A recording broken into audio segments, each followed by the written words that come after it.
Çka ka ndodhur është çmenduri fare. Fusin njerëz në punë në mënyrë sezonale për një kohë të shkurtër. Përgjithsisht kur është koha e fushatave, sepse i marrin patronazhistët, i fusin punë dhe ç'a ndodh? Nuk ju japin sigurimet shoqërore. Këta njerëz kujtojnë se janë me rrogë. Janë, domethënë, i paguajnë sigurimet shoqërore, shëndetësore etj. Kur i vjen koha e pensionit dhe shkojnë dhe përballen atje, nuk kanë qenë siguruar. Kjo është çmenduria rilindjes që ka ndodhur, pra punëtorët sezonal, si punëtora shashi. E dyta janë këta punëtorët e fasonerive, gratë që janë shumë nderuara, që punojnë në fasoneri edhe në zonën time atje, edhe këta disa pronarët e tyre sillen si bujkrobër, i marrin, i shfrytëzojnë dhe nuk ju paguajnë sigurimet shoqërore. Dhe kjo është një problem tjetër. Atëherë, si nuk i paguën ti sigurimet shoqërore? Ku janë tatimet?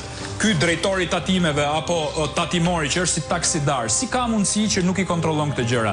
Janë në bashkëpunim me këta njerëz, sepse skema në sistem nuk e pranon, po këta bashkëpunojnë me njëri tjetrin. Prandaj, edhe kjo është një thirrje, mos punsoni njerëz vetëm për fushatë elektorale. Në rast se këta e kanë seriozisht punësimin, ti marrin njerëzit jo në fushatë elektorale, ti marrin pasi të fitojnë zgjedhjet, ti fusin punë.